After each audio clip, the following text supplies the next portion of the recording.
Thank you very, very much, Cass.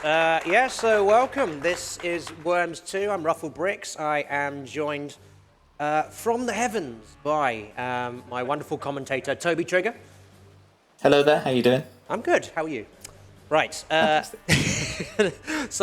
what we're going to do before we do this all missions run of Worms 2, we do need to name all of the worms on our team. So, Cass, could you tell us the top 8? The top 8 names, and we have so many names, by the way. We won't point out the fact that my name came last in the list, but that's okay. That's all right. That's okay. Top 8, we are starting with Viper, spelt V1P3R. E3. Is it all caps? All caps. All caps. Okay, cool. Well done, Viper. You will be taking the brunt of most of the punishment in this run. We have Bovril, B-O-V-R-I-L. Product placement, like it. Well, I've been told that that's European Vegemite, so Yes. I'm kind of on brand with that. Cool. Next. Next, we have Skenmy, S-K-E-N-M-Y. Happy birthday, Skenmy. Happy birthday, Skenmy. Next. We have Doruvon, D-O-R-U-V-O-N. O-N. Cool. A folk singer? I don't know. Who's fifth? We have Mikosi Q, which is M-I-K.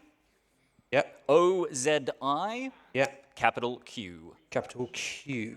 Excellent. Oh, hang on. Apparently, we've had a change here. Oh, boy. 1, 2, 3, 4, 5, 6. Okay, that's right. That one's still in the top 8.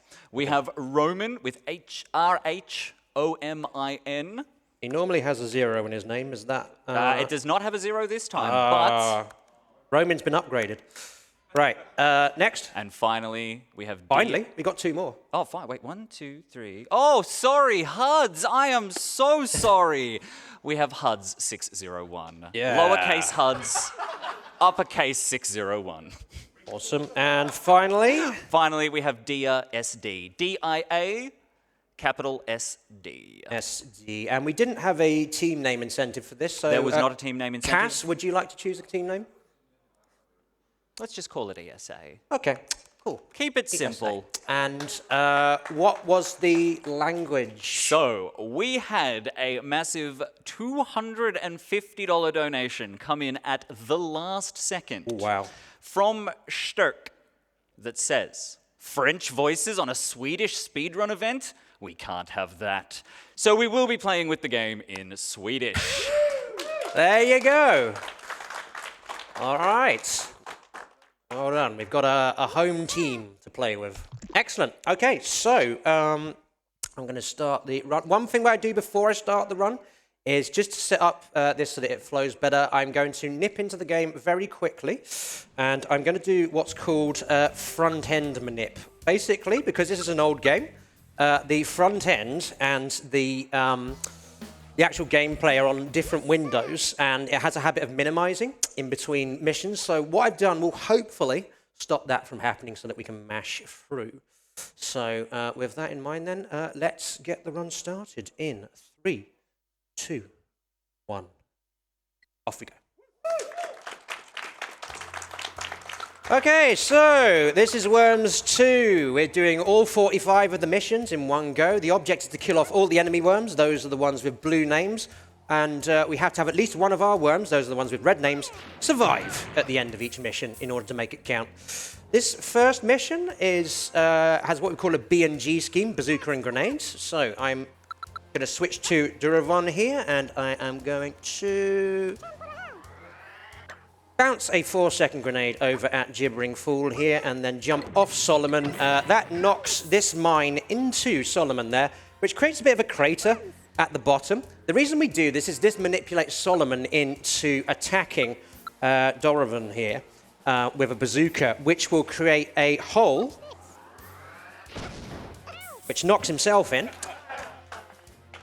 But it also means we can now knock Goobering quite easily, so I'm just going to aim a 4-second grenade over here. Very specific notch I need here to get this. I think that's it. Going across and... By doing these... Oops, sorry, tell me.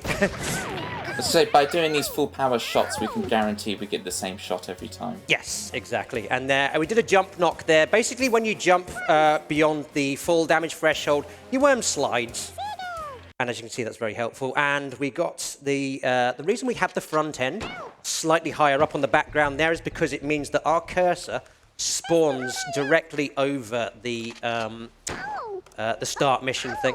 This mission here, shooting one of my worms into a worm down there and using another jump knock to knock them in. These missions with the girders here are what we call the gun girder missions. There's about 7 of them in the game. You only get guns in them, so shotguns. Yeah, it's all right. It's fine. And I should point out, everyone who donated a name to these worms here, you're all expendable. So,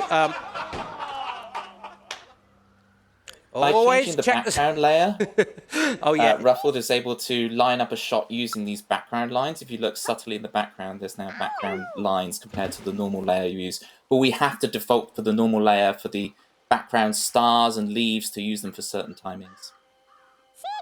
Okay, now this is a very tough mission, So, Toby, I'm going to let you talk people through this one. So that crate that just dropped there, we can actually loose it early, but we choose not to because it manipulates this worm into staying up here on that number 7. And now we're going to try and do all of this in one turn, which is definitely not what is the intended thing to do. There, you see that mine is a dud. You know, that was a bit risky. We actually manipulate that to always be a dud by doing a set of movements that we're always doing the same thing on the same frames at the beginning of that turn, buffering inputs and so on. Now, what Ruffled's going to do here, in other Worms games, rope knocking is off by default, but on this game, this was back in the kind of Wild West era of Worms, with this rope knockings in general. And actually, this is actually cool because Ruffled's going to be able to show a backup here that he's just found for still hitting Pidge in the water, even though he didn't go in. So it's okay we didn't knock both in. So here we go. He's going to get on this worm and use the shotgun. And because he didn't change his starting angle using the ninja rope, the shotgun's already in the right place then. I'll use this new angle. I think that's it. We'll see. Oh, I forgot the shotgun. I'd say it's brand new, this strat. So. Oh no! I lined it up and everything, and I forgot to shoot it. All right, we've lucked out. The muscle memory. We've lucked out. So basically, this is the good RNG you can get in this situation where Pidge just walks. Sometimes he can just teleport, and that makes it much more annoying to deal with. So we're just going to go for nice quick rope knock there. Get him into the water. Easy. Never mind. Next time, Toby. Next time. You see Ruffled here, as soon as you see the worm start celebrating, he Alt F4s out of the game, and that just lets us skip the whole ending and the fade out and everything. I think in Worms again it's a fade skip, but here it's a cheer skip, where as soon as you hear them start cheering, as soon as you get that audio cue, you can Alt F4 out and cut loads of time off, which is really nice for quality of life playing the game. You just get straight into mission. Here, we're trying to manipulate a dud. It doesn't matter if we don't get it, but it makes it ultra fast if we do. Yeah. Didn't quite get it there. We should also talk about the weapon that we're using here. This is the Kamikaze, and Kamikaze is ridiculously OP in the Worms 2 missions. Basically, as you can see, it can one-shot enemy worms just by throwing them about a little bit. But yeah, the dud manip. Did you explain how the dud manips work on the last mission, Toby, or should we talk about that? We can talk about it. So it's basically, we use certain timestamps, so those frame perfect inputs to make sure we get a dud every single time. We're thinking more and more, we don't have task tools for this game, so it is a bit of a Wild West, but we're thinking it's more to do with the worm's idle animations advancing, is the reason the RNG is advancing. This game is very deterministic. That's why we can guarantee a lot every single time. And unfortunately, because we didn't get the dud on the first turn, we got the dud hit. But again, it's not going to waste too much time cleaning up. Yeah, once you find the duds, then basically all other mines on the map are live. So that's why we want to do specific manips in order to get that. But as you can see, I mean, this probably has the hardest dud manip of the run in it. So it means we can just use mines freely in our strats and not worry about them being duds and ruining the run because of RNG. Okay, so the next mission is going to introduce, I think, many people's favorite weapon of the game. It is, of course, the Monty Python special, the Holy Hand Grenade of Antioch. Not going to see that on the first thing. Something to note, by the way, you notice the enemy got the first turn here. That happens a lot in this run. Now, I'm going to do a dud manip here. As you can see, just switch this worm, walk straight into the mine, and it goes off in a puff of smoke. And then what we're going to do is drop a dynamite here, hit that mine, which hits Roman, which then knocks the next mine down onto Bacon whilst that goes in. So you get 2 kills simultaneously. But That's yeah. the first of a little like Rube Goldberg machine. There's going to be quite a few of these little Rube Goldberg. Oh yeah, there's some huge Rube Goldbergs coming up later on. But yeah, going back to the enemy first turn thing, after the next mission, we are going to be in a run of missions where the enemy gets first turn 19 times in a row. Basically, we only get first turn on 20% of the missions in this game. So that actually is where a lot of the time on this run comes from. But here is the promised weapon, the Lord's favorite projectile. Sing along. And as you can see, we use the rope knocking again just to maximize the amount of kills we get on there by knocking, gibbering, falling during the retreat time.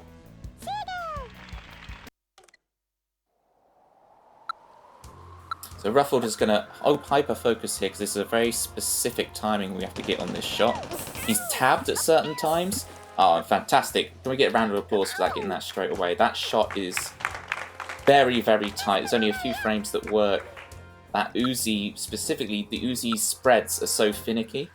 And we manipulate not just the Uzi spread by doing that setup, but also this AI turn to walk over to the left, over to Bacon, so we can clear them all up in the second turn. Really cool to see this strat come through so cleanly in the marathon setting. Yeah, as they're fighting on the top of, I don't know, is it the Isle of Wight? I've not seen this before. Right,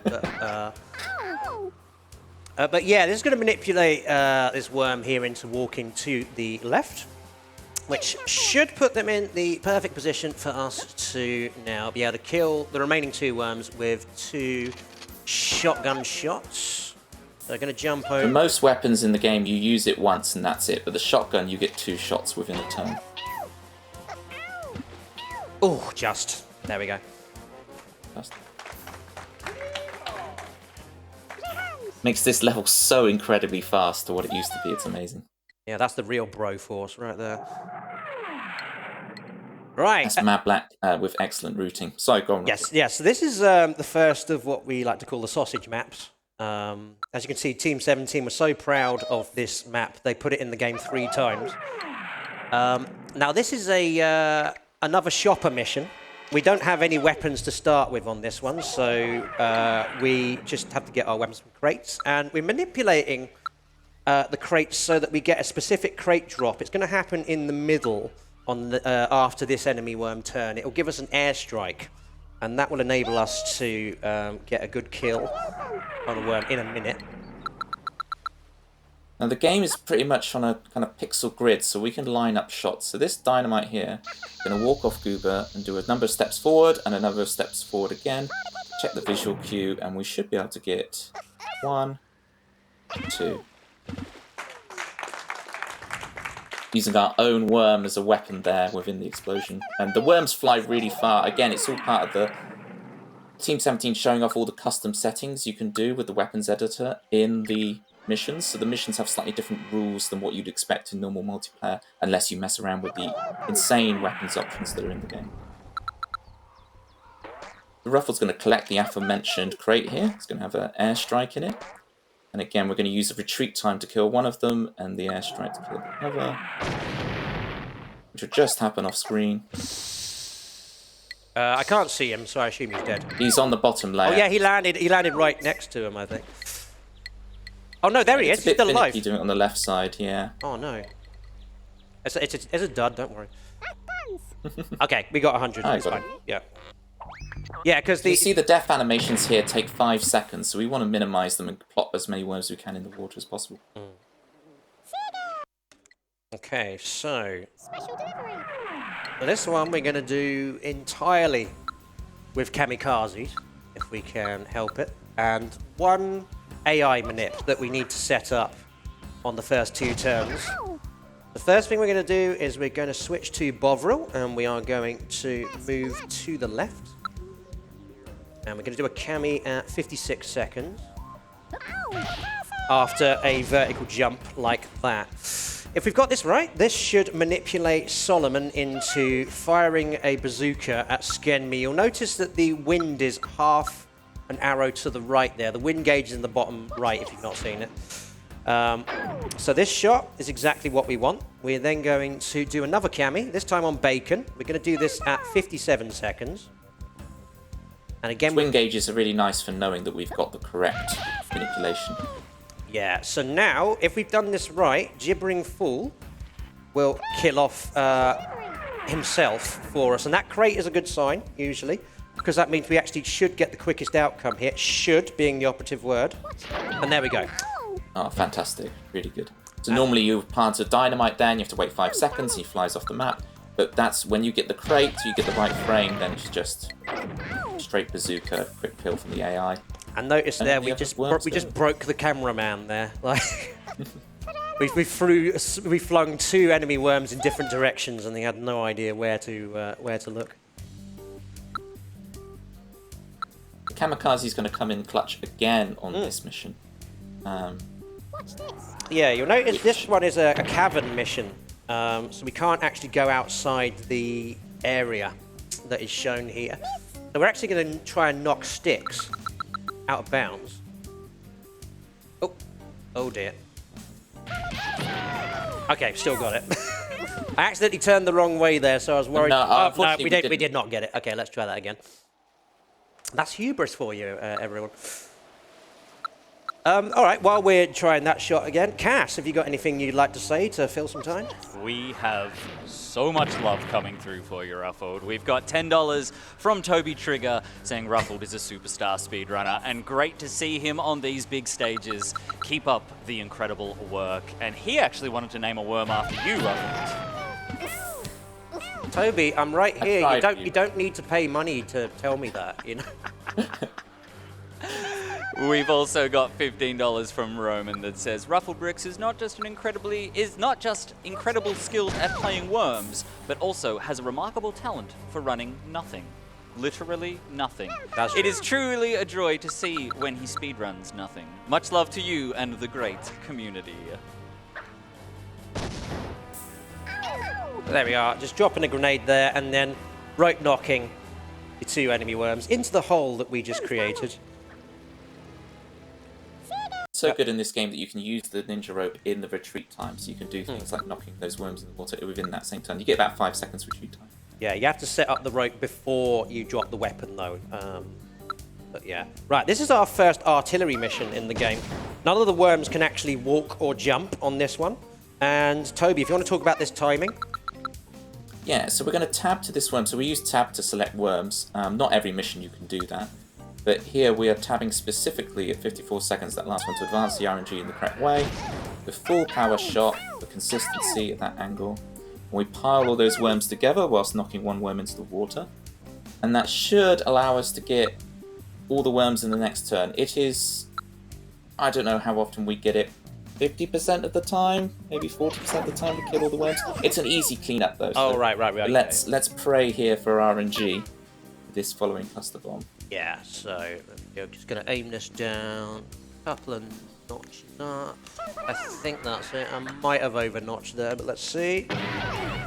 So, nice hot bar for everyone. That's looking pretty good, actually. Bumper's a little isolated. Yeah, okay, I think Bumper might have survived, but we'll see what these explosions do. A little bit of damage on Bumper, but yeah. Okay, so we're going to have to do a little bit of cleanup on this one. So the grave animations happen from left to right on the screen of whichever worm has died, and that can be important for getting these kind of death chains through the death animations. Normally, of course, we want to plop the worms in the water for speed, but here we're using these grave animations to make sure these worms die. Bumper is in a really awkward position here, because remember that none of our worms can actually move, so trying to get 12 damage on Bumper is probably going to be a bit of an ordeal. Teleporting is always an option. That's true, but it adds another turn if we do that. So I'll try and YOLO a grenade here, but I'm not optimistic. This is the test of the BNG skills. And it's the real test of a Worms 2 speedrunner, if you can YOLO these kind of shots and make up for when inevitably We got it. things go wrong.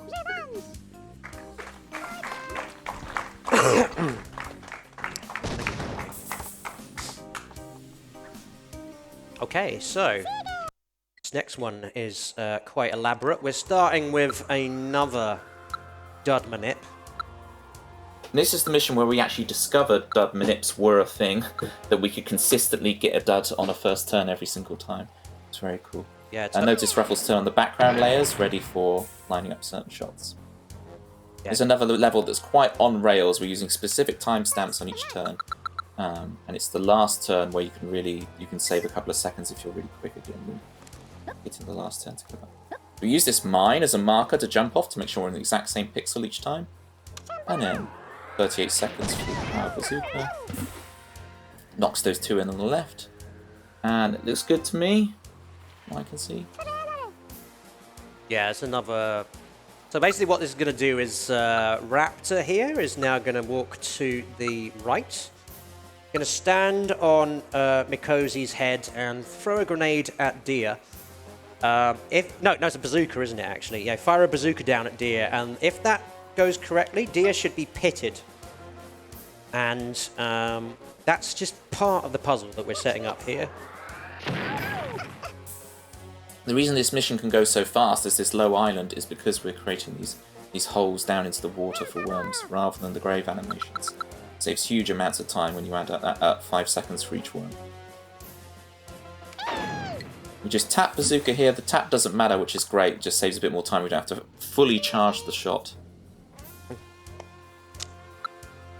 So yeah, this is where we see if we got it right or not. Raptor here should throw a grenade which knocks Dia into the water. Yes, okay, we got it. And now he's going to stand on Mikozi's head.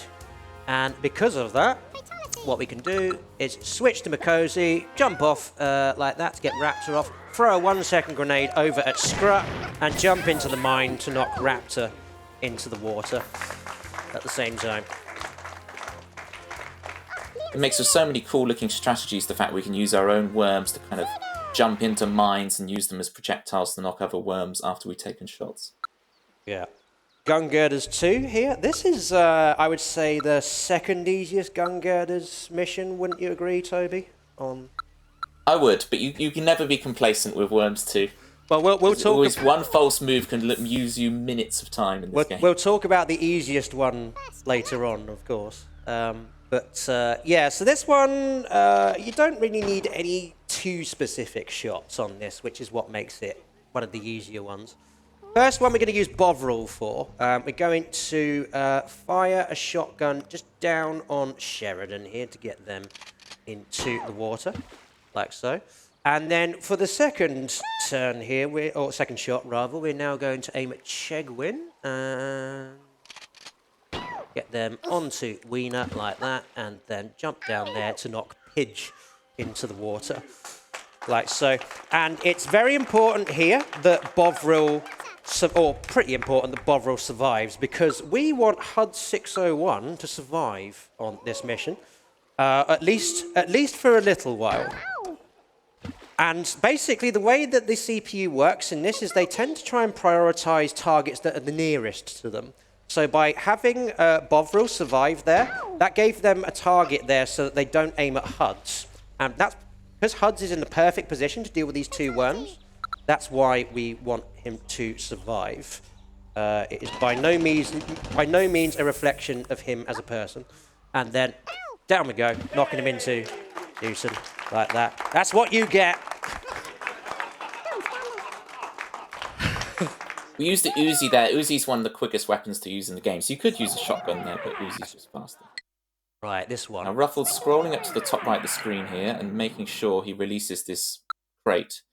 And once again, we're using this to make sure we get a dud mine, so that we can use other mines to finish off this level and hopefully do a one-turner, which again is definitely not what they intended from a shopper acquire the weapons on the fly level.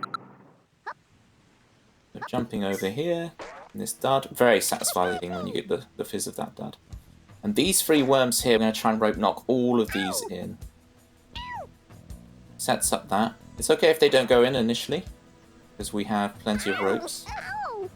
And it's this really cool mechanic where off of a parachute you can refire a rope. It allows you to keep these kind of combo kills going. Just by knocking them in with physics rather than actual weapons. And we're going to do it again on Sheepnut here. Now we need to get all the way to the other side. Fantastic little buzz through.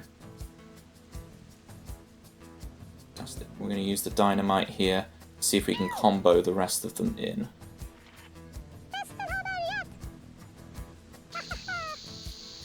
One step up. Now there was a little touch on Marlon, but it's not going to make a difference in my experience. Fantastic. Very well done. Huge round of applause for that. All in one turn. Very impressive.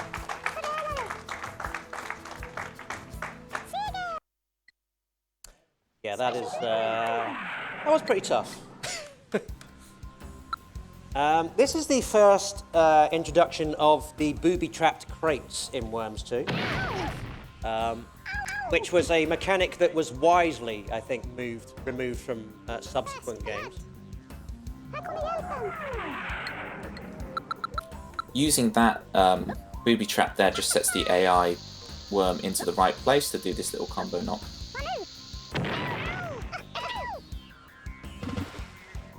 Yeah, it's like being fired out of a cannon at a circus. So this mission introduces CPU 5, who are going to be a massive fixture in the rest of the game. So you'll notice that the CPU team has a number by their name. That denotes their intelligence level, and CPU 5 is the highest intelligence level out of any of the enemy teams. And their shots in this are brutal, I think, for want of a better word. They are... Well, I was going to say something more family unfriendly, but basically, yeah, they can do some absolutely horrendous trick shots there. Now, what I just did there, you notice I used a cluster bomb on Gambit and I managed to one-shot him there. That's what we call cluster trick. Basically, if you pop a cluster bomb underneath your worm whilst you're standing on the side of another worm, all of the clusters explode simultaneously underneath your worm's bottom, meaning that you get this huge uber explosion underneath, which can basically one-shot a worm straight away. It's so powerful that Team 17 did patch it out of the game in the 90s, but they didn't patch it out well enough. We can still do it. So, very handy. It used to be you just had to put the cluster bomb literally on Worm's head. And we're going to get a nice rope knock on Zorky here. Zorky's just set up lovely on this tendril that you can just knock him in gently. And then to get rid of Plopper, Birch, I'm going to try this a little bit finicky, super sheep. Yeah, perfect. Very well done. Yeah, you might be able to see more of the Super Sheep later on. That was a very fleeting glimpse of him. But here's another mission where I'm keeping the full background on just for the first turn, because we're going to use these leaves here as a visual cue for my first move. Toby, if you want to explain what we're going to try and do here. Yeah, so the objective here is Raptor, you see in the middle of the map, who's just been joined by a couple of our worms. We want him to bazooka our worms in, and he will knock himself in. So we found this move where, by kamikazing up at the right time, we kill these two worms on the left, and Raptor should bazooka himself in the middle. Let's see if we get it. It's a little finicky. It doesn't always work. Here we go, everyone. Raptor, Raptor, Raptor, Raptor, Raptor, Raptor. And there he goes. Hey! We knew you could do it, Raptor. Now we're going to try and clean up the last 3 remaining worms in one turn. So first job, get Sheepnut off the side of the level. Works a bit weirdly because of course we're in a cavern, but the sides are open even if the top is closed. And then before even the replay can play, we get back on the ninja ropes. That should stop the replay being a factor. Just watch the shots, only got one left. Good, and then place this holy hand grenade in the right place. Perfection, very nice. that level is so satisfying to be done so quickly when you see all the worms at the beginning spread so far. And when we first started routing this game, which was only about, what, a year and a half ago at this point? It was. It really was fresh, untrodden snow for us to route, even though the game came out in 1997. December so 2021. Fun. December 2021 was when we started reading, and yeah, managed to get so much done in here. Right, Gun Girders 3. This is, I'd say, where the Gun Girders missions start getting pretty difficult. Because you'll notice the enemy first turn here actually just kills 2 of our worms off before we even get a shot, and there's nothing we can do about it. Fatality. What makes this mission so quick is we're going to try and get Bumper to be knocked into the water by the AI. So it's whether we can, in Ruffled's terms, pull up to the Bumper. Yeah, I call this strat the Grace Jones, because we want Vincent here to pull up to the Bumper and drive him into the sea. Here we go. Vincent's going to aim at Mikosi first of all and shoot him in. And then he's going to aim at Huds, sorry. And if we get the right shot here, Huds will take Bumper with him as well. However, it's not always guaranteed because the way that you do the first shot is very important. So, okay, we got it. Very nice.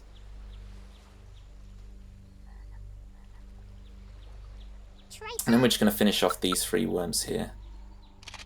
So distance shotgun. And then the jump tackle's not necessary here if you get the right spot. But we can clean these 2 up regardless. Yeah, all good. Very nice.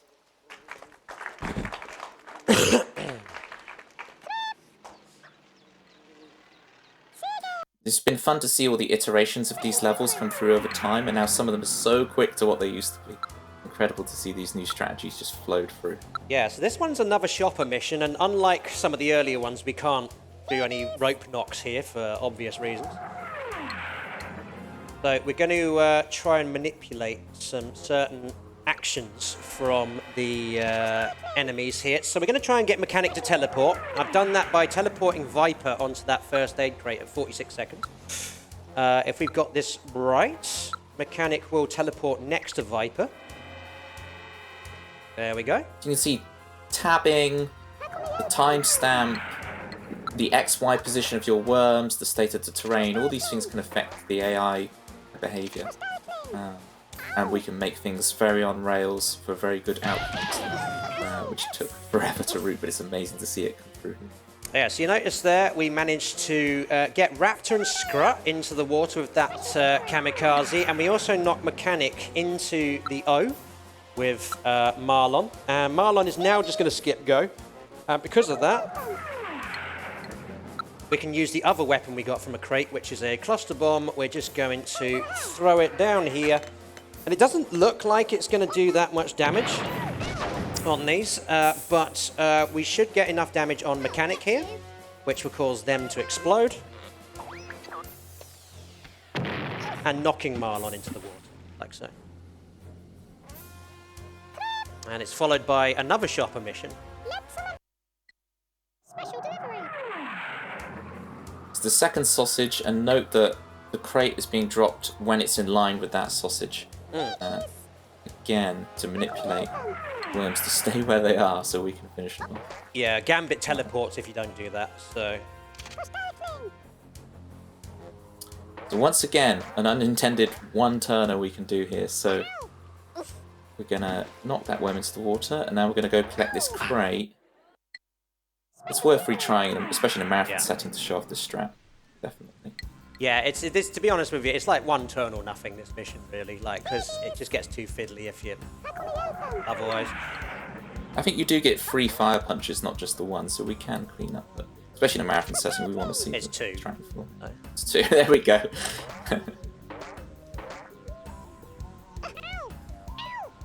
Knocking this worm in the water. It's just the perfect height that that parachute auto-activates, so we have the... I'm in real trouble with this swing here for some reason. Yeah, the lower route can be quite finicky. Yeah.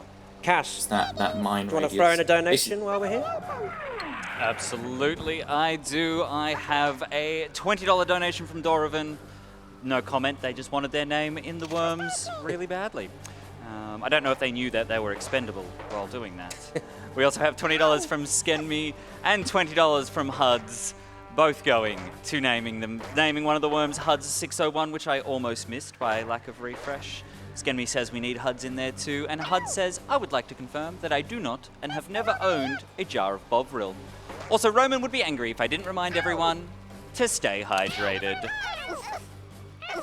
But yeah, that's what we were doing there, just lining up that worm so that we could do a fire punch that took all 3 of them into the water and one go. Needed to do just a second knock there to get them in the right position, but all good. Now, here we have quite a clear visual cue for that. Yeah, we do. This is, I think we would agree, Toby, one of the worst missions in the game, this one. 100% agreed. I mean, for starters, you can see Team 17 didn't really know what to put on the map. So, yeah, this is a gunner mission. And yeah, Toby, if you want to talk about what's going on here. We have no worm select, and we, as Ruffle just said, it's just gun-based weapons, so Uzis, shotguns, and it makes it just an incredible nightmare to try and consistently manipulate what's going to happen. The wind can affect it. It depends which strategy you use. I think all 3 of us running the game at the moment use completely different strategies on this level.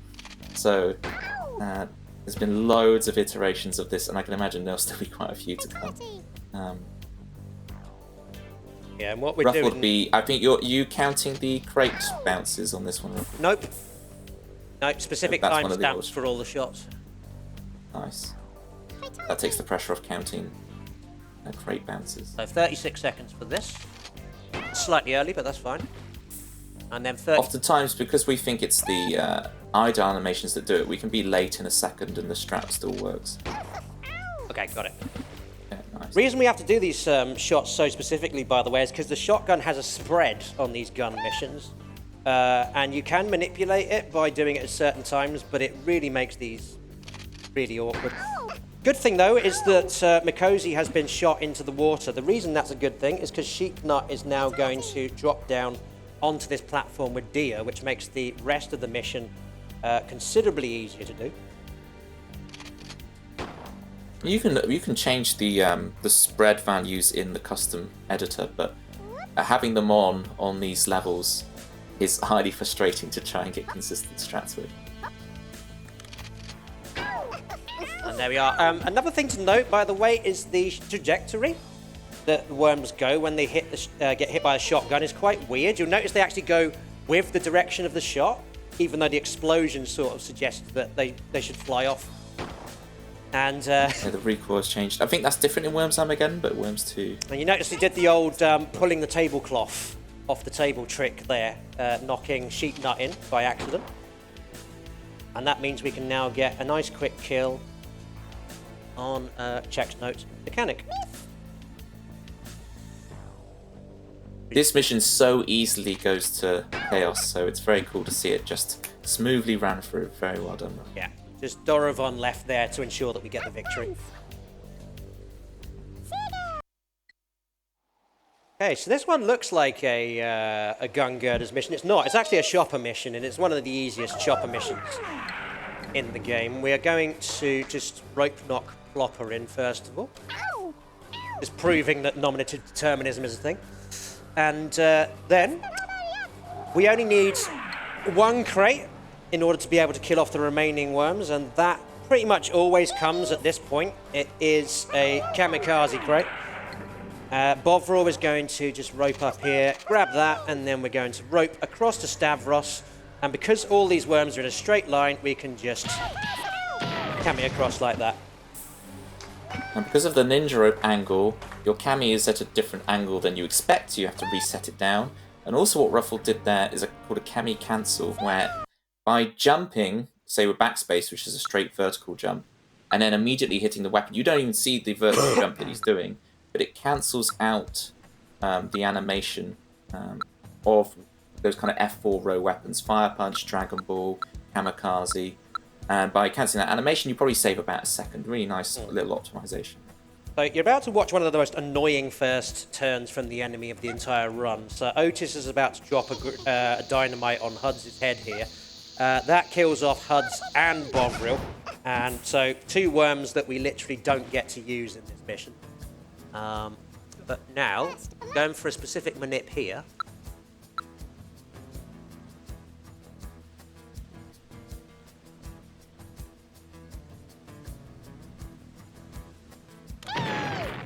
So what happened there is I used the cami to line up the angle of the bazooka there, so it was diagonal. That launched my worm into the worm over there, so we got the Otis and Butch out. Now, if we've got this manipulation correct, Gambit should take the turn here. If we haven't, it will be Hot Dog. Okay, so it's Gambit. So this is good. This is going to set up a cami that we can do to kill off Gambit and Stavros. Toby, do you know much about this strat? Because you've been noticeably quiet. Yes, I haven't upgraded to this strat yet. I still go with the old strat. Much more conservative than my strats used, but Ruffled I saw do this fantastic on stream the other day. Now, the last turn on this I'll get you. is particularly difficult. You know, it looks like Gambit survived, he hasn't. The last turn on this is particularly difficult because we are going to try and rope knock these 3 worms together so that we can baseball bat them into the water in one go. The problem is we only have 3 ninja ropes. So each time we get off the ninja rope, that's the end of that ninja rope's usage. So that's going to make this particularly difficult. Hot Dog, meanwhile, if we've got the timing on the last turn correct, Hot Dog is just going to cook themselves, basically. So, oh, he didn't get it correct. Okay, so we will have to deal with him later on then in that case. But Cass, if you could, if you've got anything you want to read out while I try these rope knocks, that would be very welcome. Do indeed. We have a $5 donation from Roman that is just put towards naming one of the worms Roman. And a $5 donation from Tiny Tim that says, "Hey all, donating for the awesome Ruffled Bricks and the Worms 2 run. Good luck with the wriggling. Cheers." And that went to Sonic Frontiers Any Percent, the true ending incentive, which is coming up tomorrow morning, I believe. A $2,000 incentive that we are almost a quarter of the way there. So you've got time, but that time will run out quickly. So you can see there why I'm afraid of that strategy. Doing that second rope knock is extremely finicky. You have to do 2 rope knocks. Both ones like you've got the rope below you, trying to knock the worm to the left over those little ridges. And it's very, very tricky. It was always very impressive. Now hopefully we get the barrel here. Oh, he went the wrong way, though. Sends in the wrong way. Yeah. That's fine. We might be able to get to see a good Super Sheep in a bit. So, right, we've got 1 rope left, so I can still try and achieve this this rope knock. Yeah. Nah, I'm not having it. Not getting it today. The game can be Yeah, quite Viper. finicky with whether you lose your turn from doing a knock. Sometimes you do a knock that seems really hard and it doesn't end your turn, and sometimes quite a soft one does end your turn. Yeah. Even if you take no damage from it.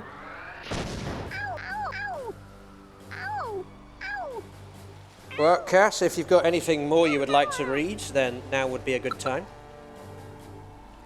I would like to point out, which is something that went completely under my radar, that we have hit $52,000. Thank you to everybody for donating towards that. And just for the record, Ruffled, your naming incentive alone raised $750. Wow. So people were very competitive about that. Well done. But I would like to remind everybody that is donating that we do have some wonderful prizes available, including but not limited to the incredible custom ESA Switch console and the custom ESA PlayStation 5. So get your donations in. They are a minimum donation of $200 each, and look quite beautiful. One of a kind ESA themed consoles. Why would you not want them, really? Why, indeed. Okay, so this is much more cleanup on this mission than I would normally like to do. But we're going to pop a dynamite there to get rid of Plopper, and then I think we'll see what happens with Hot Dog here. I may use the Super Sheep, but it might be better to just... I think Hot Dog will probably make a hole in the wall here. Yeah, there we go. So we're going to use... Well, probably we'll use the Super Sheep, but it will be close up instead. Although that's kind of an awkward jump to try and do here. So I'll use a parachute. This is the start of a section of the game we like to call Worm Corner, which is just level after level of a very high chance to reset your run. Oh yeah. Very difficult, very challenging. Yeah, the next one I would say is probably the hardest strat that I'm going to attempt in this run. So, Toby, over to you. Oh no, not the next one. Sorry, my bad. The one after. Because yeah, this one's actually not too bad. This one, we are going to bring out a weapon you've not seen yet in this run. We're going to use the priceless Ming vase, which is an antique, which has some significant power to it. And we're going to try and do a manipulation here so that the clusters from the Ming vase go in a certain direction so that we get a triple kill. The amazing thing about Worms 2 is that we can manipulate things like this. You'd think we're just not manipulatable. Like, the direction, normally clusters just fly out so randomly. Yeah, we do a certain tabbing routine and get it very nice. There we go. And if you think... Tab routine, little buffered input so we can get that consistently. Sorry, go on. If you think that was the best part of this mission, you haven't seen nothing yet. Because this is another one where we're going to bring out the Holy Hand Grenade on this turn, coming up. And yeah, I think this one might be probably one of the most pinball-esque shots in the game, for want of a better phrase. But I need to line it up properly first. Bear with me. So we use the worm to do a little hop, got this consistent angle. We wait a second on that Holy Hand Grenade to make sure it works. Get Stavros in the water. Huge combo. Fantastic. Yeah. I'll just reply to someone in the chat is asking about setting up Worms 2 with LAN online. The reason this game works in Windows 10 at all is thanks to Carl Mundo and his amazing patches. And yes, LAN is now working. You can do LAN online, you can play normal online play. We'll mention it at the end where you need to go to be able to get Worms 2 working and playing online. So anyway, so here's this strat that Ruff was talking about. We're trying to hit a specific frame here. There's a couple of frames that work, but there's one frame that's really, really good using the leaf. And we specifically don't do a... we got the best possible outcome as well. Like, so, fantastic. Yeah, so what we got there is we knocked it so that Flossie's grave damage is going to kill off Hot Dog here. We also got rid of Butch and the other one. And now, the next turn can be pretty hard, but because of this timing, this should make it slightly easier. So Plopper is going to plop Bovril. And because he's doing it from this far back, he's going to end the turn stood right next to the oil drum, which means that I've only got one rope knock I need to do on this next turn, rather than two. Up through this hole Use the here. ninja rope to get all the way over there. So note, in Worms 2 you get 5 repeat swings of your ninja rope, so we can do these long extended trips around. Let's get this rope knock.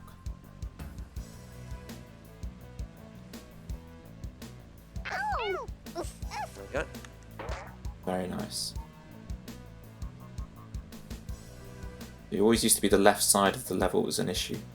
With that first turn really clearing it up. Ooh, I think Plopper might have survived. Yeah, Plopper didn't look good there. But maybe the acceleration damage still gets him. No, we got a full house. We're good. Fantastic. Oh, okay. That's good. That is not one I wanted to attempt again. And it seems like Ruffle just steamed through that easy peasy, but those are some brain perfect timings, incredibly intricate rope knocks, that one little bit of physics mistake and you're off. So it's incredible to see him just zoom right through it. Really good stuff.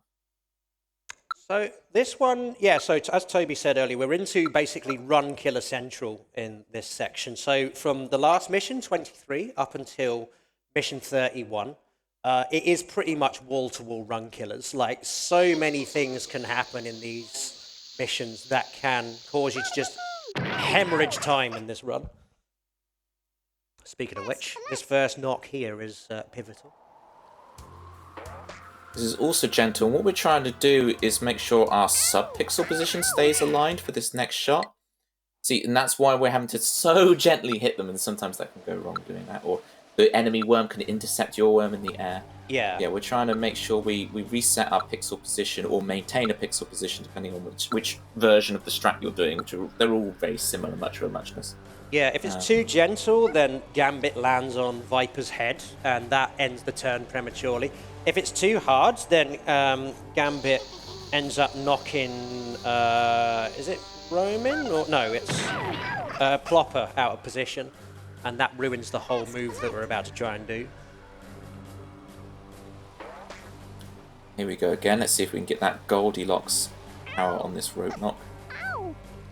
That should do. Sing along if you know the word, gang.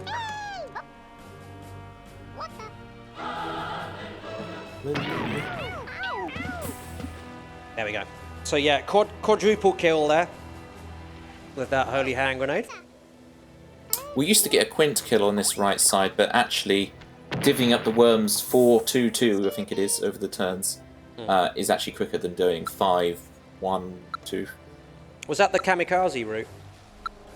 Where you'd do very that... gentle rope knocks to the left and then go up to the top right. Yeah. This one is simpler overall. So what's happening here is we're manipulating Flossie into coming out of his cave. He's going to fire a bazooka at Viper. Who's going to be fine. And we're going to do another very gentle rope knock here.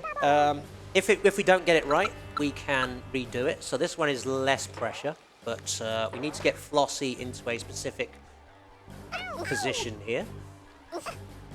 Just going to do another knock. Just go past it, but it doesn't matter. We can get him in a position that still works.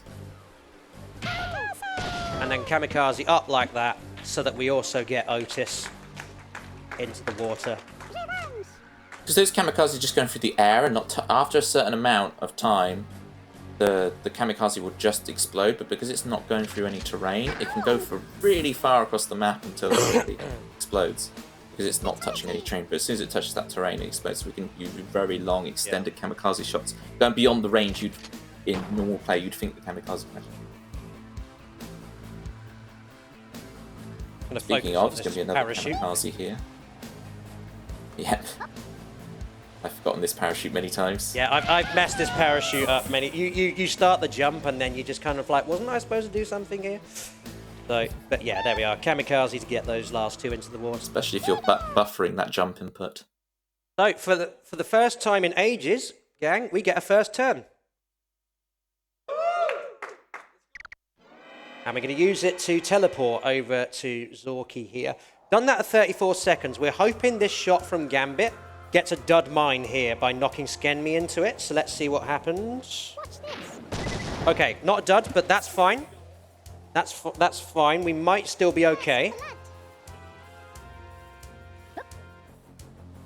Now we're going to set up a specific position. This level, the first couple of turns can seem odd, but we're just setting things up so that it goes very quick later on. Get in position here and just knock these worms into the right position. Yeah, this doesn't seem to do much, that shot, but it will set up lots of combos. Yeah, this mission was one of the hardest ones to route in the entire game. Because it's just... It's a BNG mission, so you don't get any real good movement tools, and what we're doing there is, as you can see, having it so that Stavros knocks that mine onto his own worms. So that gets two of them in. And then with that hole that we've just been created, we're going to now fire a bazooka downwards to knock Otis and Flossie into that same hole as well. And there's lots of subtleties going on you might not realise, like dropping off of Otis there, you have to make sure your worm drops cleanly off for the back jump to set you up in the right position, otherwise the back jump won't work. There's lots of little subtle movements and just doing things in the right way to make all these turns work. So now we're going to have a little, another bounced grenade here. This one's just at 2 seconds. And that's just Just two go notches two up. notches. Yeah. Yeah, we haven't really talked much about notching so far, have we, Ruffled? Yeah, if you... so basically, notching is every little movement of the crosshairs that you see there. That's called a notch. And in order to get a lot of these shots, which, despite what some naysayers in YouTube comments say, are pixel perfect, you have to... you have to get the right angle with the crosshairs in order to be able to ensure. But it takes a lot of time to actually get these, sort of get the hang of how notches work. A lot of them we use like very specific visual cues for, like what we call terrain markers. So like if you line up your aim against a certain bit of the terrain, you can use that visual cue in order to ensure you've got the right notch. There's a good one on the next mission actually that I'll point out. Because you'd think, oh, well, you just tap to the right notch, but actually you can't just notch one at a time. It's what gives it the illusion of being a continuous scale rather than discrete. But it is like a safe where you have notches, numbers, right, like a dial. But it gives the illusion of that because you can't just notch one. You can notch one, but not always. Sometimes it will just give you two when you tap the button as lightly as possible. And you notice and there's another cluster trick. Yeah, because of the way that we did all those turns, it meant that Stavros ended up standing on Plopper, or possibly the other way around, I can't remember, but like it means you can just throw a cluster bomb under them and you get them killed off. So yeah, that's that one out of the way. And now this I've got another similar low island cleanup level here. And it's another artillery mission as well. It's also the last appearance of CPU 4 in the run. After this, all missions will have CPU 5 and enemy worms in. So be afraid, gang. Be very afraid. Okay, another specific time-stamped shot here. What we're going for depends which strat he's doing, but it's likely he's going for the long bazooka up in the air that kills worms. So let's see if we get this. Yeah, I used the M from Mechanic's Name to line that grenade shot up, and I used the expansion and contraction of the barrel in order to time when I threw that grenade. If we've done this right, which I think the wind shows we have got it right, Scrut is going to fire a bazooka up into the air.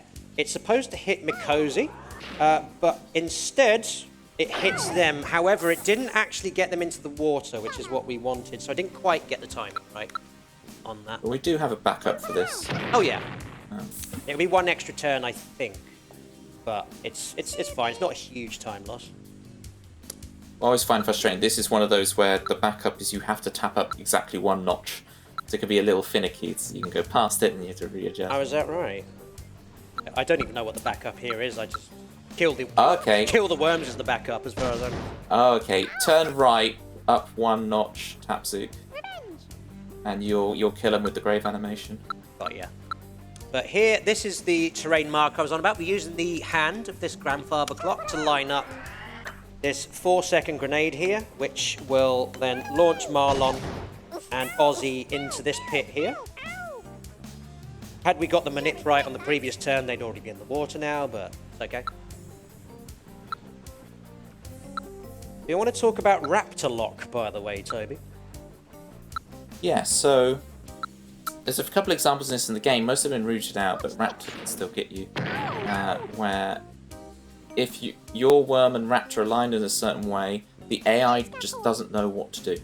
And so we'll just stand there for the all 50 seconds. The turns are quite long on this mission, 50 seconds, and we'll do nothing. So we just gotta hope that Raptor doesn't get knocked in the right place. You can take your time and make sure, guarantee it doesn't happen, but you have to be very finicky which pixels you're on. I'm leaving these 4 here, by the way, because I'm hoping for, like, maybe one of them will have a rogue shot that will kill them off for me, but it doesn't normally happen. So we'll deal with these 2 first, because Sheepnut and Raptor are basically, they're in a horrible position in this mission. This is one of the things that makes these middle section missions of the run so annoying, is the fact that, like, and with the same with the last mission as well, there's often like 1 or 2 worms that are just in really horrible positions that you have to try and root in, and so we just end up using teleports in order to ensure that we can actually get near them. Because this is another BNG mission, I think, as Toby mentioned at the beginning, so don't have much in the way of weapons that we can use. No Raptor lock, though. That's good. Yeah, it looked a bad position, but it was absolutely fine. Although saying that, I can't get Raptor into the water there because there's a rogue pixel there. I don't know if you can see it, so I'm going to probably use the banana bomb to do that instead. Is my mic cutting in and out, by the way? I can't tell. If it is... Sounds good on my end, Ruff. Oh, okay, all good. Okay, so, yeah, usually we would want this mission finished before the banana bomb becomes available, but as it stands, because we've got an extra turn, we have it, so you're going to get to see an early example of the banana bomb in this run. And here we go, I'm just going to just chuck it straight down here. Terrible spread on that banana bomb, unfortunately, but we got Raptor with the base banana, so that's good. Chat agree that your mic's all fine, so all good. So, yeah, next mission is Gun Girders 4. We get first turn on this one, again, which is good. And this has a strat that Toby likes to call Brotis, but it should technically be called Brooch. Do you want to explain why? Yeah, sure. So, again, we're doing specific angles at specific timestamps to try and get Butch to shoot Otis in the water. So it's Otis being a Brotis and going in the water for us. That's the way I justify calling it Brotis rather than Brooch. So all of those things, shooting the worm off, the specific timing of that jump also matters. Yeah. It's not just the individual shots in order to try and manipulate this. This involves some notching where we don't really have a clear visual cue, right? We're counting the worm's sprite changes, and then like there's 4 notches and then another sprite change. We're really going along the dial, that's why most of the time we'd rather have a visual cue. Because having to count sprite changes and notches can be very finicky, and you have to press your face up to the screen often to see it. So that's just a buffered shot first, and then we're going to be doing our notching here.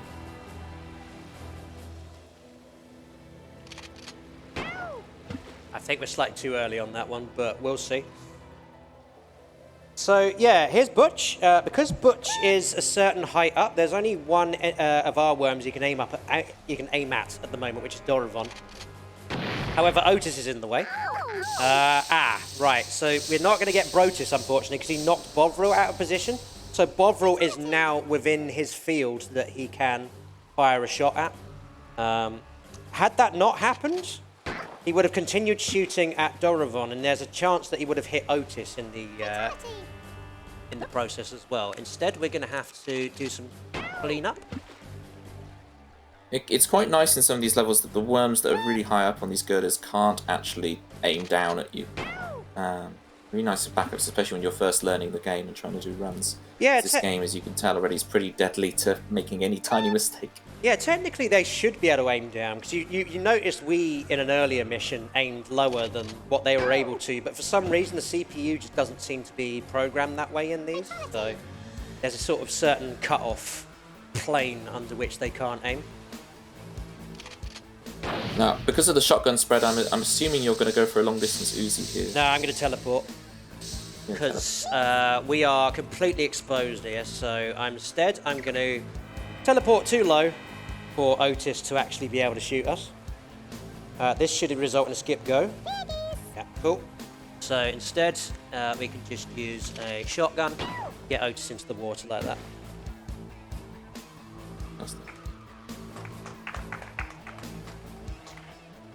And so now we're going to go on to the aforementioned big Rube Goldberg machine.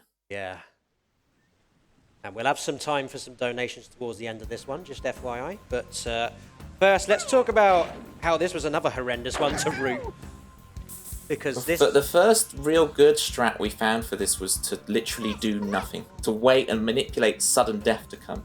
You just wait out your turns until all the enemy worms go down to 1 HP because of the sudden death, and then we could set up a big Rube Gold machine, one shot, and all the worms knock into each other and HP. We've now... Mad Black is hugely to thank for a lot of these big strats like this one. Yeah. We found a way to do it earlier with certain shots at certain timings. Timings can be pretty finicky, and there's also going to be quite a finicky kind of pixel perfect teleport. And as you see there, we're going to use our first example of zooming in and using the num keys to pixel perfectly line up teleports and so on. Okay, my timing was slightly off on there because Skenme's just taken pounding here. Okay, still alive though, so that's fine. Okay, having a bit of trouble with lining this up. Ah.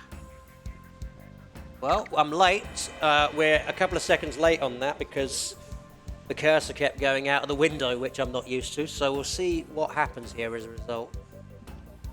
Might still be able to get away with this, but I think we're getting an early kill on Zorky here, so this might be okay. By the way, that zoom function that you saw, that was not available in the original Worms 2. This is part of the Worms 2 Plus mod. I don't know if you talked about that earlier, Toby. I just briefly mentioned it, so Armando's put together... You could get Worms 2 working on Windows 10 before, but it was a nightmare. He's put together a lovely patch that just sorts all the configurations out and everything that Worms 2 can just run on Windows 10, which is fantastic. And one of the results of that is sort of couple of quality of life features like being able to zoom in, which for the speedruns actually come in really, really clutch, rather than having to press your face right against the screen. It's not these things aren't possible without zooming in, but it does help a lot. Okay, so this is the big Rube Goldberg we were talking about, and Cass, while the magic unfolds, if you've got anything you'd like to read out, now's a good time. I do indeed. We have a $25 donation from Major Disaster that says, awesome to see the skill and dedication that goes into Worms 2 running at ESA. Baseball bats forever. Thwap. Good luck, Bricks. And that's going to the Sonic Frontiers. Any percent true ending. We also have a $200 donation from Miri with the comments that says, Bestafar. And that is going to naming the Ocarina of Time 100% file name Bestafar. I apologize to anyone who is Danish or Norwegian. That is my best attempt at speaking your beautiful language. Cool. Just getting a refill. Oh yeah. Got to keep Roman happy because I don't think he's in the run anymore. So. Okay, so we're going to line up a kamikaze down. This first shot doesn't seem to do much, but what it does is it opens out. See, there's kind of two cavern areas, and it opens out a gap from the top area to the bottom, which is going to help us considerably to finish off these worms. And Stavros, here we've manipulated him, as you can see, he's going to pop a dynamite next to Skenme, or a birthday candle, shall we say. And you're going to think, oh, that looks nasty. And yeah, it's very nasty for Stavros. He goes into the water. This is one of those levels where we discovered that you really can force the enemy AI to do the exact same thing on a turn if you can line things up. So we check the wind here, because that can sometimes mess up, so I think we're good. And we're going to knock these two worms down, using that hole we created with the kamikaze. It's still our turn. Remember, the shotgun gets 2 shots. We can use that to our advantage here. Blow a hole through. And line up on Plopper, use a back jump to get us in the right pixel. All 4 of those worms killed in 1 turn. Fantastic job. So we're going to use a Super Sheep on the next turn, but you're not going to see it for the entirety of its journey because it's a cavern mission, so brace yourselves. I'll let this speak for itself.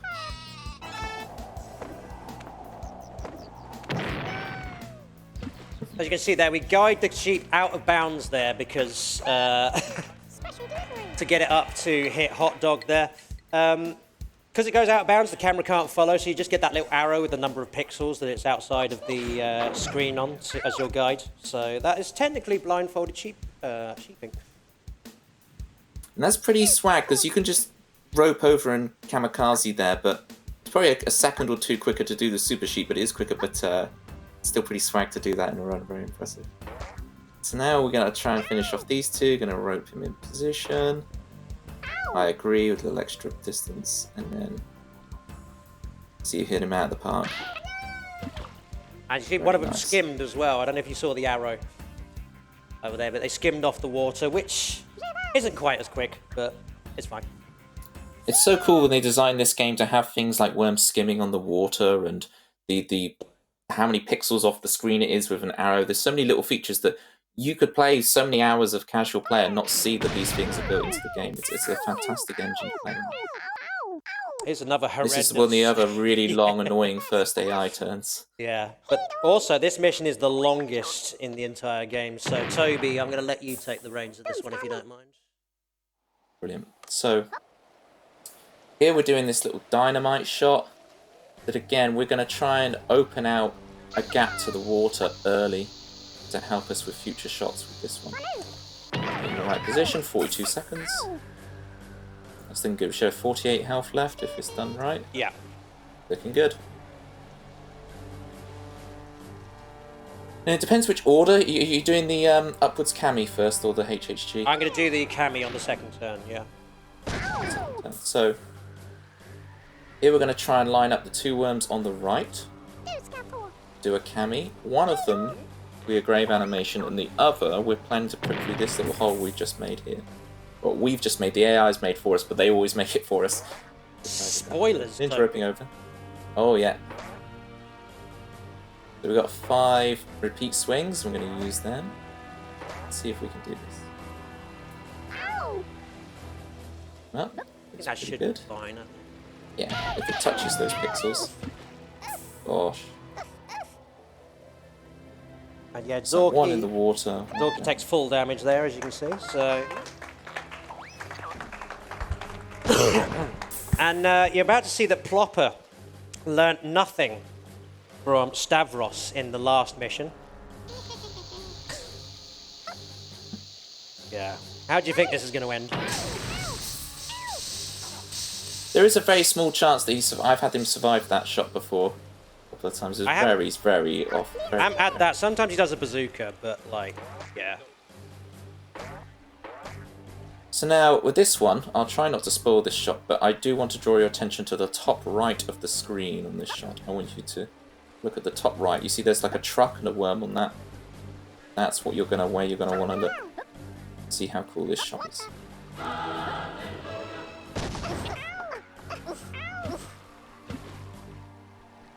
And you might be thinking, oh, Skenme took a lot of punishment there. We deliberately put him in that position there so that he gets blown underneath here because this stops Butch from being able to kill him.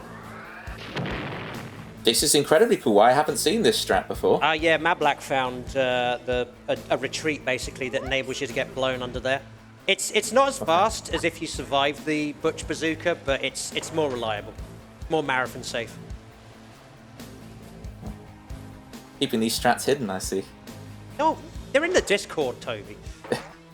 Did I miss it? Yeah, you did. Alright, so here we go.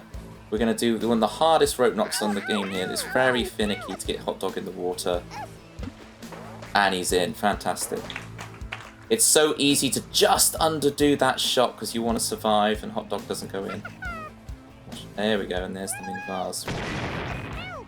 That's very hard to just get your worm in there.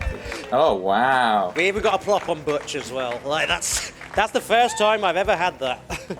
Never happened before. It's got to be gold split territory. All right, so this is the last big run killer from the central section. I may need Toby's help on this one, depending on what the outcome is. But Toby, if you I'll want to... bring up the infographic on my screen. Yeah, but if you want to just explain the concept. Yeah, so at a certain timing in 47 seconds, there's an Uzi shot that will plop a lot of the worms on the left. Now, it's frame perfect, so we have for each different frame you can get on this shot, we have some different routes planned out. All Mablak's fantastic routing work, and he has a big infographic you can see in this. We got it. We got the quintuple. Fantastic.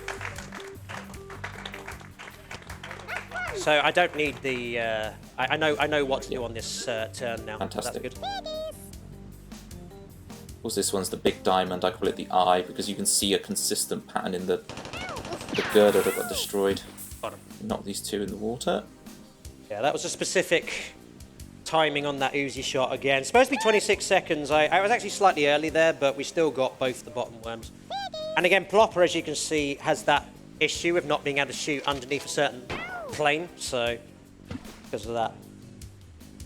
There we go, demolished. So smoothly done, very well done. Again, there's a crazy level that can take ages to learn because there's so many different outcomes you could get, but Ruffle just sailed through it. So this mission here is actually fairly plain sailing forward here, apart from two big exceptions. But this is another BNG mission, but see if you can notice anything different about the grenades in this mission compared to what we've had before, because this enemy worm is about to use one, and they might look a bit different. Yeah, the explosions have been souped up for the grenades on this one. It'll really rack up the tension for the second half of the run. So here, we get this double kill, or we could get a triple if we're very lucky. Yeah, sometimes... There's like... Yeah, basically the way the mines work in the game is they detect activity around them every 10 frames, and there is like a frame-perfect shot that you can get where the mines will actually launch them over to Flossie and kill them off as well, but yeah, it's very hard to get. It's like a diamond hitbox around them. It's kind of flashing. Very good.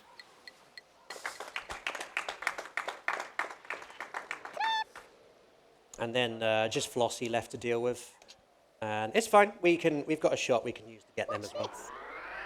It's one of those we have the notch for. We don't really have a visual cue. We just memorize the sprite changes and notches to get this shot.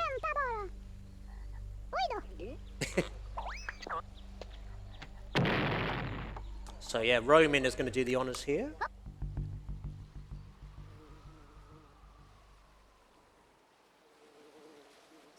That's it. There we go. So I talked earlier about how your XY coordinates can manipulate what the worms do here, and so that'll explain why the next mission has a very weird first turn. That we finally get worms with the first turn again. We just arbitrarily blowtorching to the right. I think it should still work with a late 25. I think so. Yeah, it's not that precise, but okay, that wind looks correct. Yeah. So we're manipulating Gambit here into shooting Bovril with a shotgun. He'll knock Bovril into a position where he's not sure what to do with him, so he'll just aim a shotgun at Skenny instead. Now, something to note is, notice we've got Plopper standing on Bart Simpson over here, and we've also got Butch standing on Inky from the Pac-Man games. And, well, just remember that they're there, because you'll need that knowledge for what's about to happen on this turn. Toby?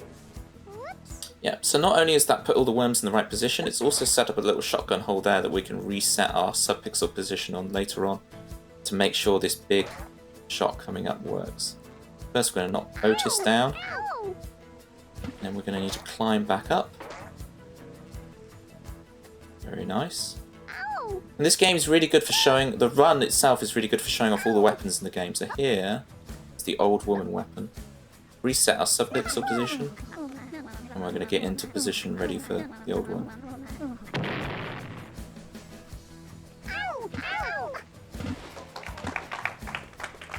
There we go.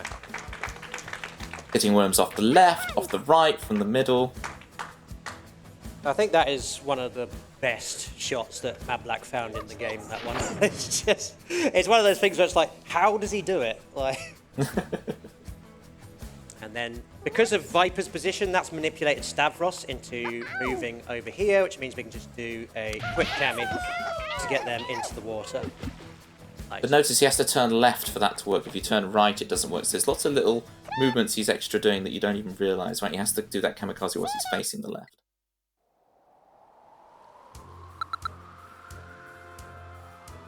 So this one... It's another level with lots of divergent strats, but I presume you're still using the sudden death. Yeah, we're using the sudden death one.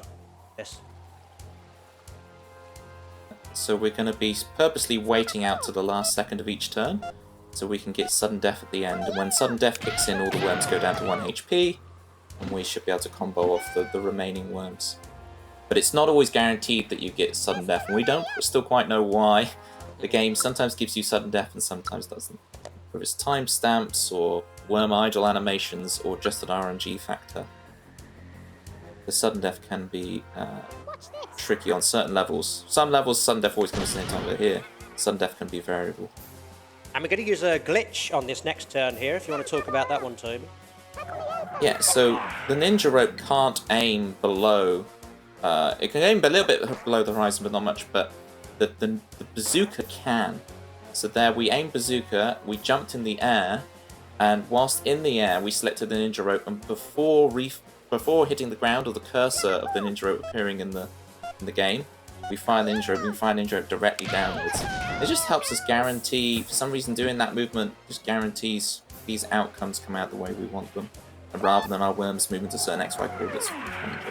We are slightly screwed here because that crate fell next to Butch, which is going to manipulate them into moving and teleporting. So we are going to need at least one extra turn to deal with this. And there's nothing we could really do about that. No. Just an unfortunate thing. You just do these levels. Sometimes the game says no. Yeah. Not really sure what to do to clear this up now, if I'm honest. Oh, wait, we do have sudden death, so that's good. Right. I'm thinking... Hang on, stay still. Right, alright, I'm gonna go over it.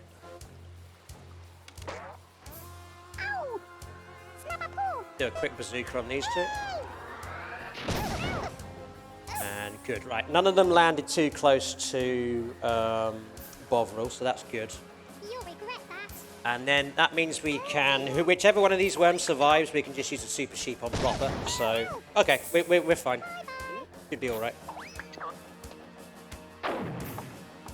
Yeah, 2 worms and a super sheep. I think we're A-okay. This level can go so wrong. Yes. This is a repeat map as well, by the way. This is a repeat of Mission 8, I think. Watch this. Order to wipe, yeah. Yeah. Ow! So this one is substantially more difficult, I would say. And yeah. And at this point in the run, we're kind of out of Wormen Corner.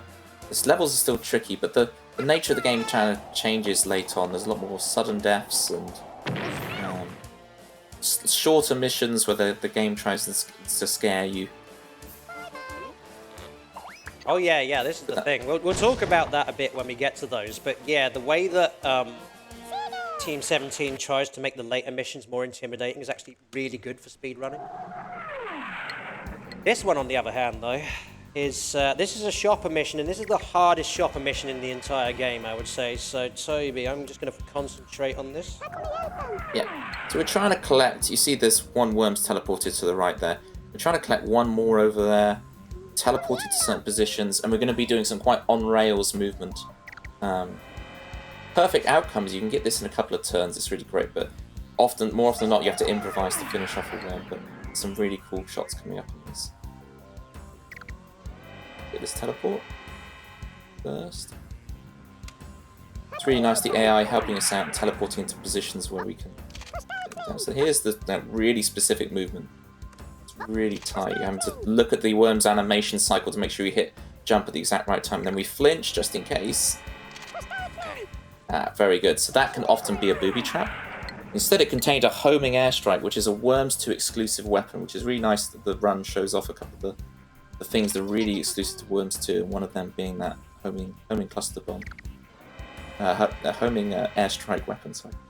And there we go, we've got the teleport to the right side. And here's this banana bomb, which we collected from one of the crates earlier. I'm going to line it up, and we're going to see... This doesn't always work, so fingers crossed. Full house. Pretty slick. Very good. And that was it. I actually accidentally moved out of position for that banana bomb, so I had to reset it. So I'm really glad that worked. Now, is Otis going to teleport? Of course he is. It's much easier if he doesn't, but that's not the worst position he could have ended up in, so now here we go with the homing airstrike. So again, we're setting up using Stavros's name as a marker, and we're using the number pad to move across 10 pixels. So we get a very specific place for this homing airstrike to go, and then watch this magic.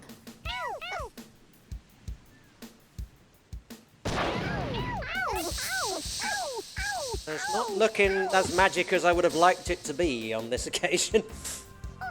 No, unfortunately that crate pushed Hot Dog out of the way. That crate is not normally there. It's just this level is so incredibly finicky.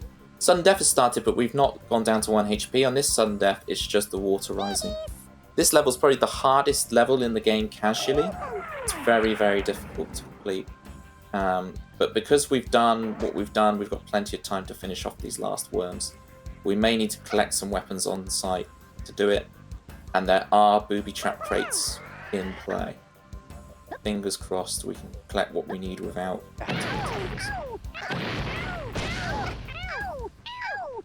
That's looking pretty good to kill off Otis, I think.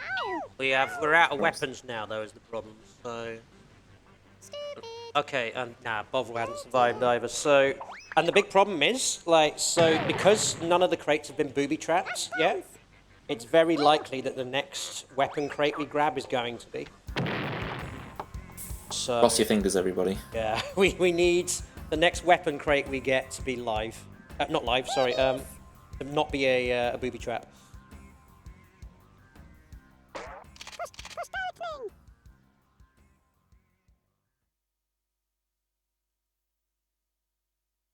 Attention. Oh, okay, we're good. Very good. All right, that should be fine then if we can get over to Hot Dog.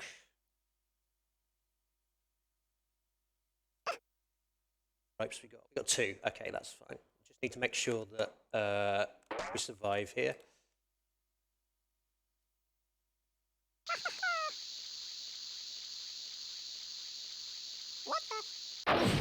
Okay, we're fine. Fantastic cleanup. Oh god. That was really scary, that one. Being able to clean up these missions like that really makes a difference with your time, because they're not all going to go right in a row in a run. Being able to clean up that smoothly is really, really good. So, yeah, this mission here, you'll notice it's a big open space in a cavern. We've only got 2 worms, so you might look at that thinking, well, this, you know, if it's, from a casual perspective, this looks very scary, but for us, it's great. Because we can get everyone to where we want them to go very easily. We're going to rope up here. Yeah, go on, Toby. We're going to pile these worms on the left together. Now we still have a second shot on the shotgun, so we're going to use a specific visual cue down here to line up this next shot. This shot is very finicky and very specific to get. I think that's it. I'm not sure. Yeah, we're right. Yeah, he's over that, but getting him over that barrel, yeah. Even when he goes over it, it doesn't quite look like he's going to, but he just does. We're very lucky that shot exists. That's the great thing about running this game, because these levels weren't really designed, they were just designed as kill all the worms. So the routing for this game was so open-ended. There's not an objective per se, you just kill all the enemy. Now we're going to try and kill all these 5 worms on the same turn here. So... Getting that. Very good. There we go. Getting that dynamite in that position really helps them stay contained and get down into the water. Just nice, easy rope knock to get the 2 in on the left there. This is the 3rd and final appearance of the sausage mission, and this is the easiest sausage mission by far. Because the 2 crates that we need, we get pretty much straight away. And what I'm going to do is we're going to rope across to the left-hand side. So we get a kamikaze on that crate and a mad cow from that crate. It's the only appearance in this run of the mad cow. And then once again, because all these worms are in a line, we're just going to cami straight across, kill the 3 down at the bottom.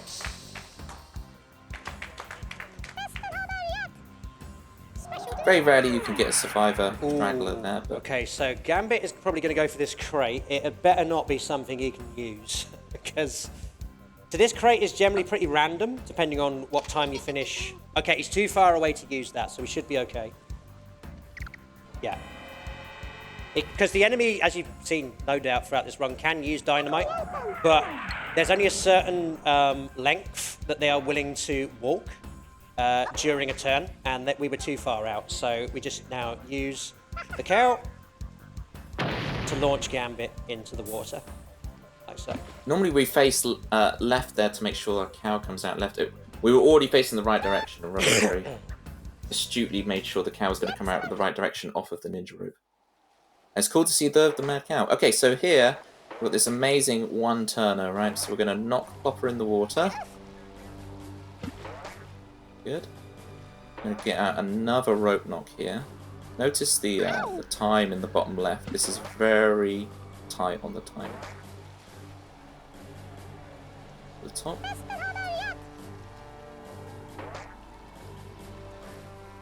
I'm going to try and line up our shotgun exactly here, because remember we get 2 shots with it. One notch up, I think.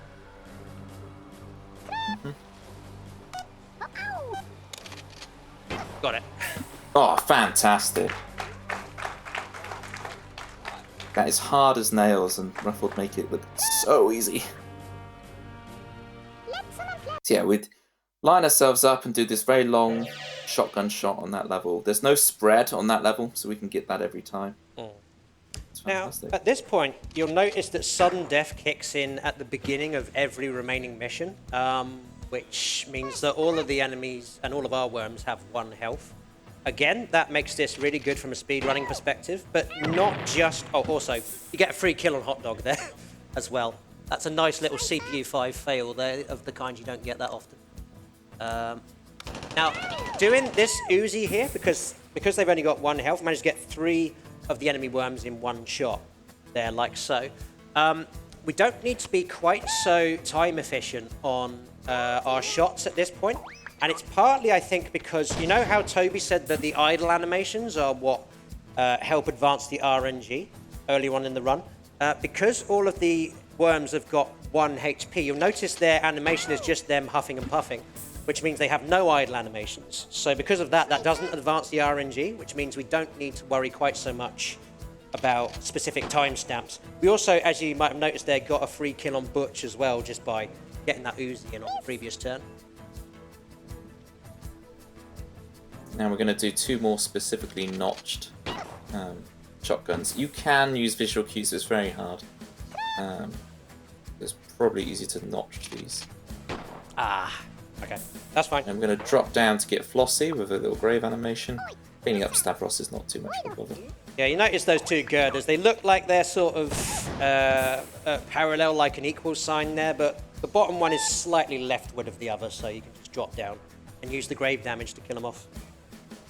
Stavros is probably going to get 2 kills there. See you, Roman. And I think Viper's looking a bit sus as well.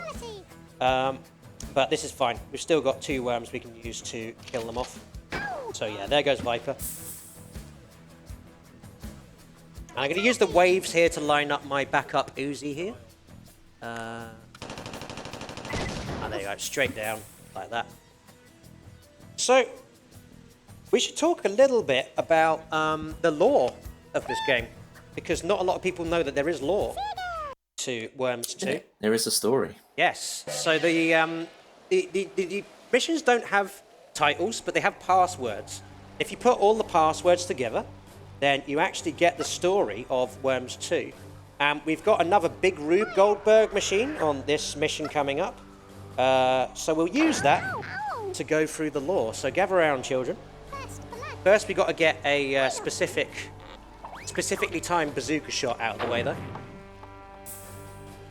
This is all about us trying to get a mine frame. Remember earlier we talked about the mine hit detection every 10 frames with the diamond shot. We're trying to get one so you see the worm spirals upwards, and we did not get it there. So we're trying to gather, you see the worm, I believe it's Flossie. We're trying to gather him into the pile of worms. That's the worm specific technical term is a pile. Yeah. We're trying to gather Flossie in with a certain mind frame. It's the big grenades again, by the way. Which is pretty much overkill in a map like this, but... Right, we're going to try this again. We're jumping over, nudging forward, using this little white nub in the ground to line up our bazooka. Yes! Okay, there And we we go. got him. See, we collect Flossie into the group so he can go with the grave animation. And Ruffled, please take it away. All right. Once upon a time, there were some small worms who got very, very annoyed and decided to go to arms in order to wipe out their vicious enemy counterparts. They developed some really cool weapons such as banana bombs and magic bullets. They trained all night and every day so they would become proficient in their wormly ways. Sometimes they would shoot grannies just for fun and laugh about it in the evening time. We apologise on behalf of all the territories that we went to the trouble of translating Worms 2 into, but we didn't have time to translate these passwords. Not that they need to be done. We suppose that you are really expected to see a wonderful cheat mode when finished the missions. And you are right. Woo! So yeah, that's every password in Worms 2, recited from memory. Including the grammatical error. Yeah, there's a grammatical error towards the end. I don't know if you caught that, but now because of the 1 HP, you'll notice that Stavros here kind of underestimates just how close Bovril is to him, and we get a free kill on him as well. And we're going to do a nice big nade on Hot Dog here. This nade is going to look a little bit scary, but if we get the position right on this and retreat accordingly, we should be fine. One of those where you have to get one notch only. Yeah, there we go. And watch this, everyone. The mine over here is about to do a Columbo on Zorky. So what happens here, Zorky is going to fire a bazooka towards my worm, and then the mine's going to be like, just one more thing. And into the water it goes. I love the perfectly comedically timed question mark that comes out of his head before the mine gets him. Okay, so we're back to Australia or wherever this is, and here's a strat that I found, which I think I've got wrong. We'll see. We'll see how it goes. I think I might have got the wrong notch there. Do you know what? I'm going to try it again because I just want to be double sure on that, just to save time. But basically, we're going to kill. If we get this right, we're going to kill every enemy worm on this in one go. Yeah, I think that looks better. Probably looks the same, but basically, like, so remember how Toby said that the grave damages animations go from left to right here. So Viper's going to explode. That's going to knock Gambit onto whoever that worm is. That's going to knock Bovril down here onto Alaska, and that's going to knock Butch into the water, like so. And then Otis, as you can see, is waiting his turn to die. And then the only worm with any health left on the enemy team is Plopper. They're right next to Zorky, so the moment Zorky blows up, that's going to kill off Plopper. And Skenme is just going to, like, hang out over there and give us the win. So yeah, that is the entire enemy faction there defeated with just one bazooka. It's a very comfy strategy. And we're coming up to the last, I think the last real run killer of the run. Sure. Got another shopper mission. You have to acquire what you use on site. And what we're going to do is use a series of teleports to control the outcomes on this. This first teleport again, using the zoom in function. It's not 100% necessary, but it's really comfy to make sure you can see this exact pixel lineup.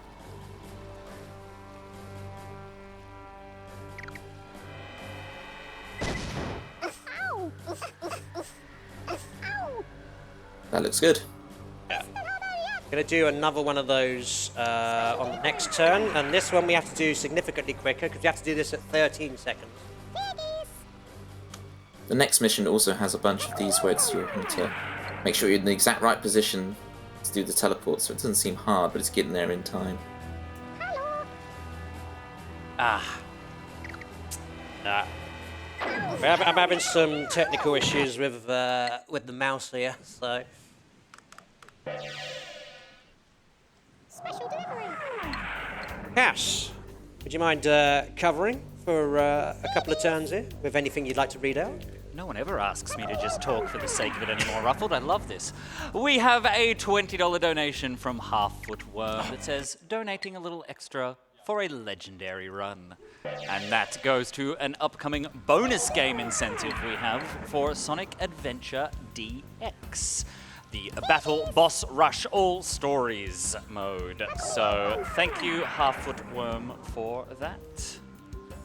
And you mentioned before, Ruffled, about the favorite holy hand grenade. My personal favorite growing up was always the baseball. So maybe with these last couple of levels that we have, we can get some $5 donations in. Let us know what your favorite worm's weapon was, and why it was the baseball bat.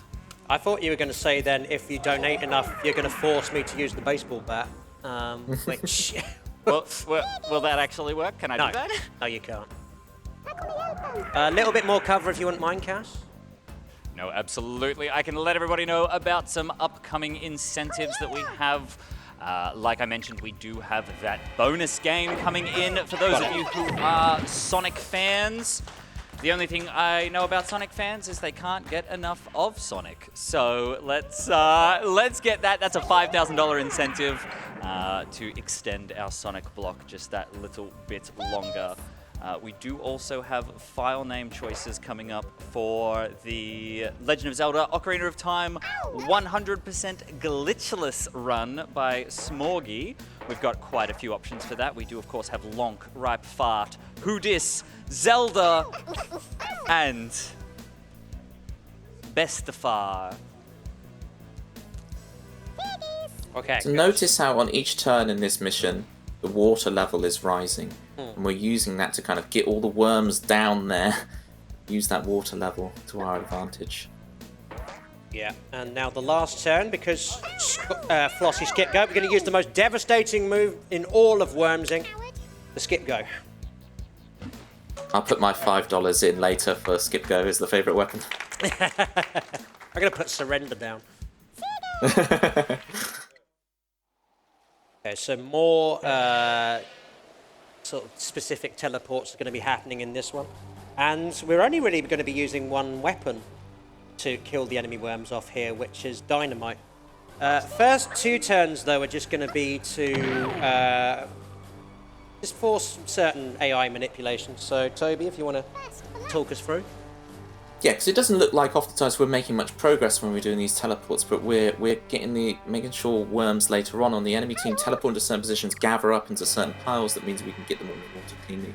This level used to, in the speedrun, play out much more like you'd expect Worms gameplay, granted with lots of big combo shots. But here we've managed to kind of put it on rails, which is really, really nice, especially near the end of the run. It can be tough to clutch it out. For this second teleport, we're going to use the right side of Hot Dog's name as a marker. We really use anything we can on the field to line up these. Is it 25 seconds? Yeah. So we should be good. So Plopper now is going to fire a bazooka at the missiles above Bovril, I think. Yeah, okay, cool. That's fine, and he's going to end his turn on the left-hand side of the chopper here. So now, Dynamite here we're going to do at 27 seconds. And again, look at the little radar dish at the top of your screen for entertainment value. Yeah, so just launching Gambit into Flossie. Like so, and we lose Viper there as well, but that's fine. Viper's work in this mission is done. So it's, yeah, you can put your feet up now. So, so it's Bovril who's going to be doing the rest of this. Zorky is going to fire at these missiles as well, and then he's going to stand on top of the cactus. And that's perfect, because then we're going to use another Dynamite. And we're going to notice how each successive turn that goes on, this water level's getting higher and higher. It's much to our advantage. And as you can see, Hot Dog here is going to knock Zorky down into here. So now everyone's down the bottom, and the only worm who's not really within the drowning threshold here is Butch. So you might think, oh, Butch, he's going to try and escape from certain death here.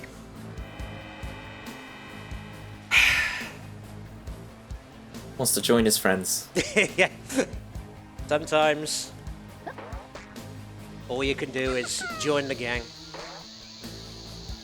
And there we go. We're just popping in dynamite there, and Butch somehow managed to hold on, so we might have to do this whole mission again. Yeah, it was just on the right side. This is precarious. This is very scary. Yeah, I think this might be a reset.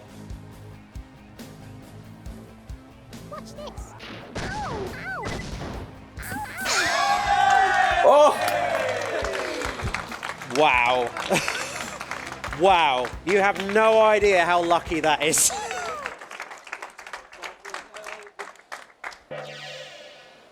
Okay, so we mentioned earlier how there's no more idle animations, so this brings in a new way of us manipulating the RNG, which is just tab and change worms.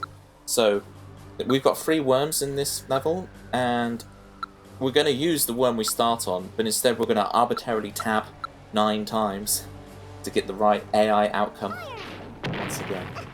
It really is cool, this game, that you're not just doing your own turns, you're kind of choreographing the computer to do what you want it to do for you.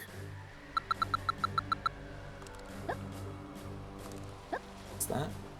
And then Ruffle discovered this incredible shot here with the grenade.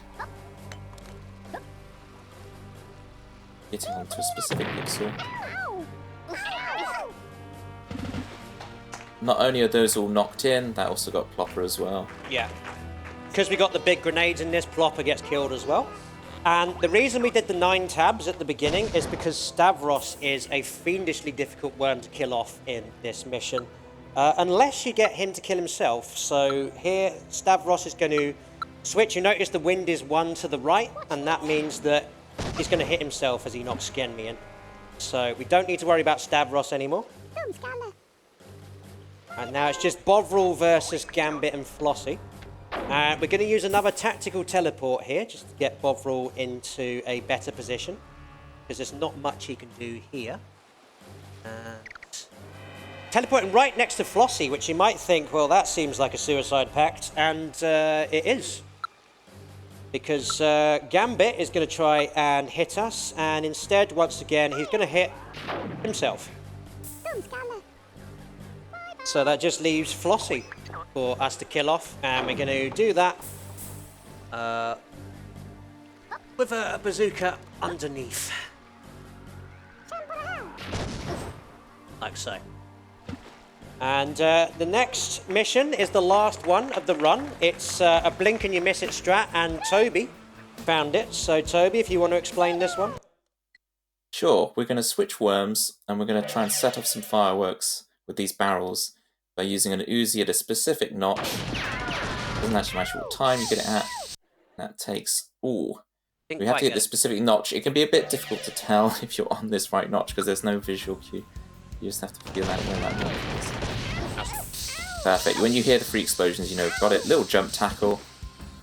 And our worm magically survived in the middle of that, and that's Worms 2. Yep, that's Worms 2. And time.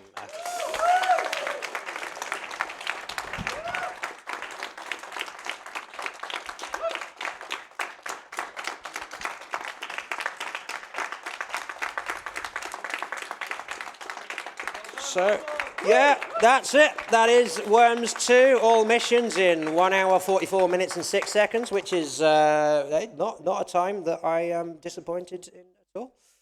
Try Super Shopper in the game if you like. And that's it for the run. Toby, thank you very much. Anything you want to shout out before we go? Huge shout outs to Carmundo for making the Worms 2 Plus patch and making this game actually run on modern systems. It's really great.